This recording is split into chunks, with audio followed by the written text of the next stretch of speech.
Hi, this is Lisa Tedder with Tedder Bear Stamping, and I wanted to show you a new technique that I am trying out that is using the embossing folder. On this one it is the bricks, and I just wanted to show you how pretty this is when you look at it. And I wanted to show you how easy it is to make this. And so let's get started. So I'm using the stamp set Country Living, but first of all we're going to get this the paper ready for the brick embossing folder. So we're going to start off with Sahara sand, and just, it's very light, so you don't need a lot. You just, and I'm sorry if it's shaking the camera, but I don't know how to get it to stay perfectly still. So we'll just work with it the way it is. All right, so I've got that. That was Sahara sand. Now I'm going to crumb cake.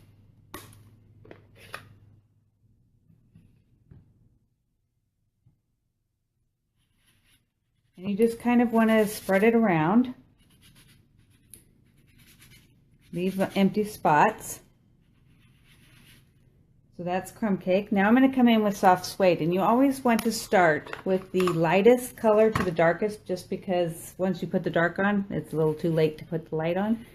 So this is Sahara sand.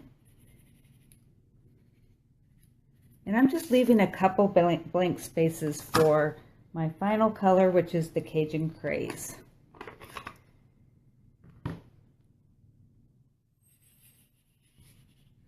And I think I'm going to have to come back in with my darker because I didn't quite get it all dark. But it doesn't matter because the red is so pretty. Yep. And don't worry if you mess it up like that, because it'll come back. So I'm going to come in with the soft suede and give it a couple spots where I want it to be a little bit darker. And again with the red. Okay, so that's pretty. So I'm going to go ahead and put this aside just for a second and bring in my embossing folder. And I want to put my medium, which is going to be Mod Podge, on the part that has the Sizzix on it on the inside.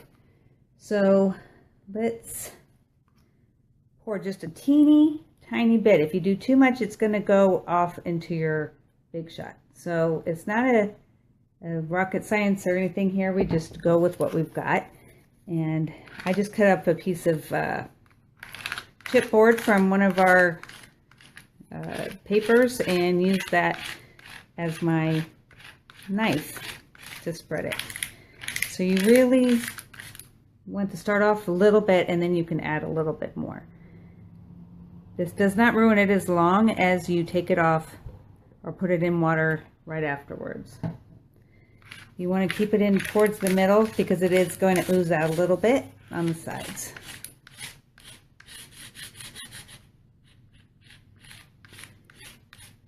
Okay, I think that's pretty good. So I'm going to put this there. I'm going to put this down onto my folder and close it. Bring in my big shot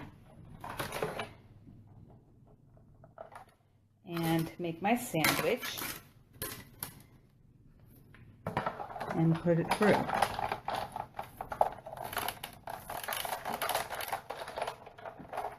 See, it did leak out a little bit, but I have a pan over here waiting for me to stick in my stuff so it won't get stuck on there for good. Let's open this up and see what it looks like. Oh, look how pretty that is. So I'm going to come in with my heat tool and dry this off. Okay, so then once you're done heating it, you're going to want to come back in and go over it just to highlight where you have it and make sure it's dry throughout. So isn't that pretty already? I love how that looks, and it's got that nice texture. All right, so I'm going to set this aside, and then I'm going to come in with my watercolor paper and my Country Living boot, and I'm going to do that in early espresso, and then I'm going to emboss it with clear. And I've already done this because I colored it and everything before I cut it out, as you can see up here. So I'm going to go ahead, let me make sure I get it good, and put it like that. And then I come in with the clear embossing powder because I just like the texture. I like embossing everything. Ask all my customers. They think it's cool once they get used to it. And then they want to buy all the good inks so that it is nice and got texture.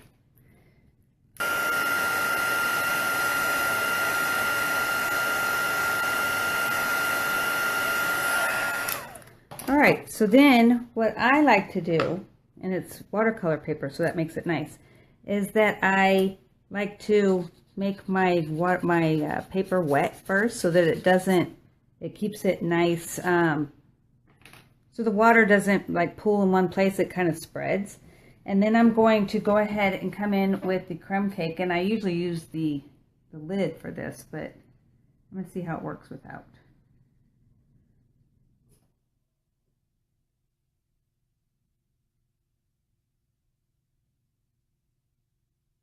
It is pretty wet, so I'm going to dry it off a little bit with my hands. And let's do it that way because it does work better.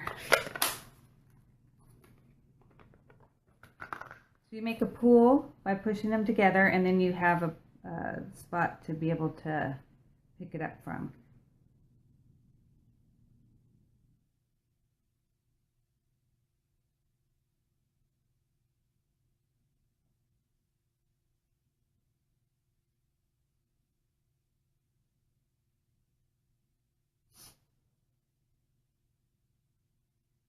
Trying not to get the belt, but I think I've already gone past that, so this one will just look different. All right, so then you go and you clean it off on a scratch piece of paper. Your watercolor, you just do it until it comes clear, and you can pick up the next color.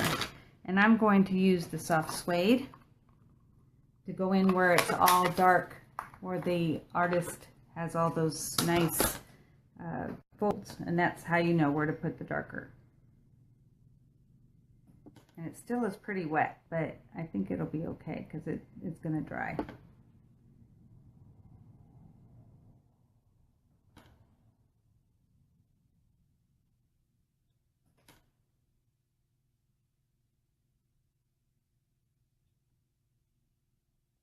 Oh, I kind of like that. Okay. So then I'm going to heat this up just to dry it a little bit so I can add some more color.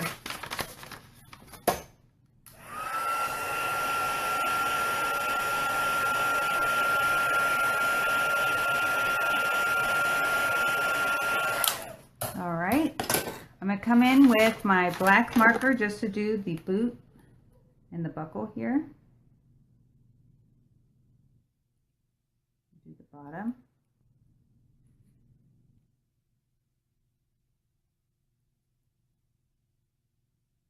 Not using the big tip, hold on. Much better. Just got to be careful because it's thicker. Okay.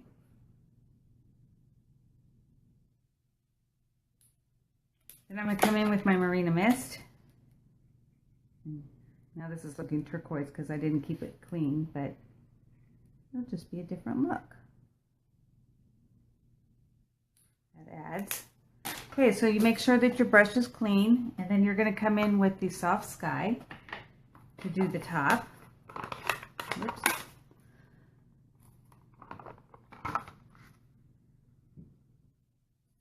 And it already bled some into that, so hopefully it's not going to look too bad. I got a little too wet to begin with. But it looks watercolory, that's for sure.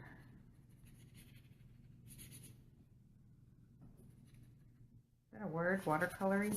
All right, so just coming in with that soft sky.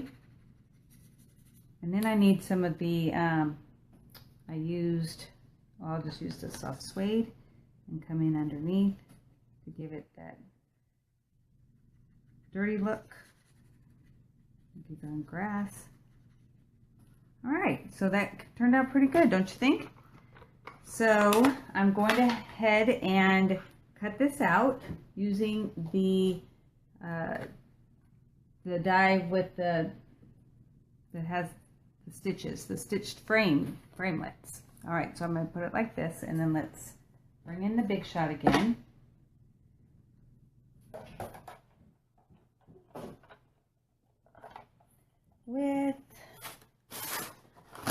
Since I'm using this, I have to now use those plates.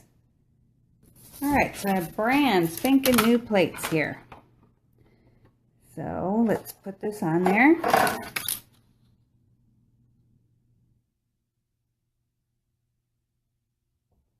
And run it through.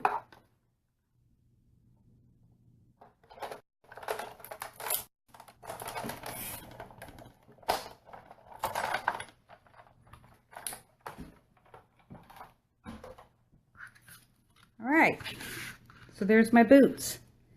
So what I did was I came in with my marker and the fine tip, and I just connected all the lines just to give it that stitched look. Now you want to be careful. I don't know why it always happens on that one edge. Just go slow and follow the lines. All right, so there we have that. Then I'm going to come in with my Marina Mist and sponge those edges on the outside just to make it darker. Okay, so I'm coming in with my Marina Mist and just sponging the outsides to give it a little bit darker of a look, so it looks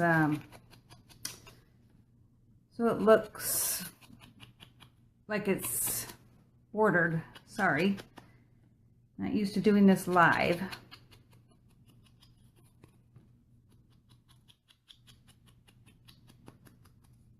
All right, so now that looks pretty good, don't you think?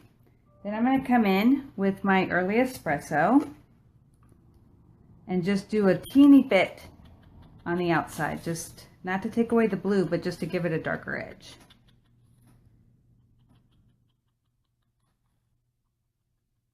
Okay. Oh, that's so pretty. All right, so then I bring in my wood that I made using the technique, and I'm bringing in my linen thread. And what I like to do, because I don't like to wrap it around my card because that makes it just wasteful and you can't see anything on the back. And of course I want to save as much money as I can so I can buy more Stampin' products.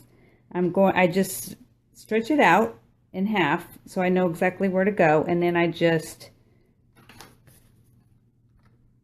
go back and forth until I get how many strands I want, and I wanted 5 on this, so I'm on 3, no 4, and then now 1 more, 5. So, and then I cut my loops,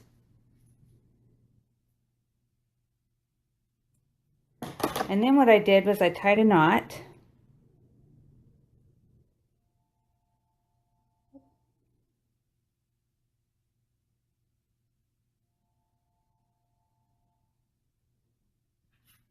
I'm going to put that right there, and then I want it to be able to go on the side.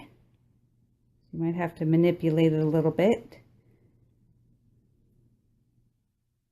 All right, so this still goes over on this edge, and it's right there, and then I want the other one on the other side. So I make another knot.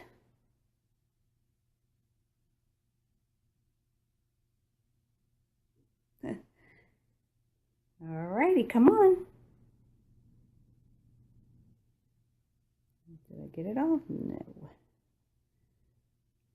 So what happens when you cut the knot or the thing? Okay, so now before I tighten it, I want to make sure it's where I want it. Then it is. So then I come in with my adhesive, and I want it right along this edge right here. So I'm going to put a little bit of adhesive here and a little bit here, so that when I put this on, I can hold it where I want it. and just wrap it around to the back, and that adhesive holds it.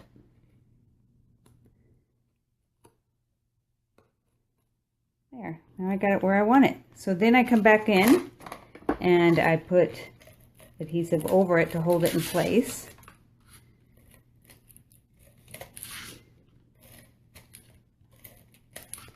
And then I'm going to put it on a piece of Marina Mist because that's the colors we're using. Oh, doesn't that look pretty? I was so excited when I got done with this today because it came out much better than I had envisioned. All right, so now I'm going to use some dimensionals on the back of this.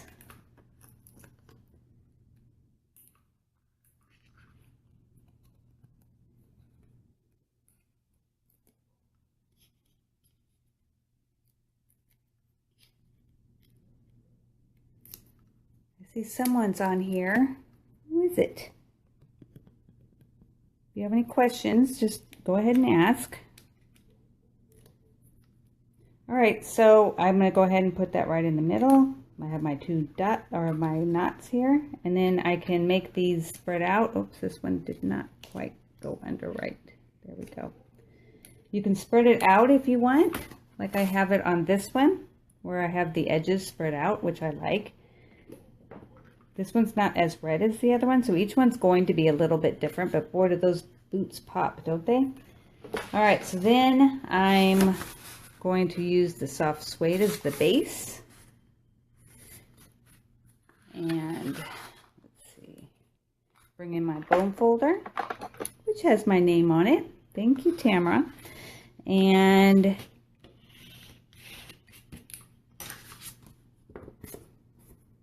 okay, let's get those off. There we go. And then put my adhesive on.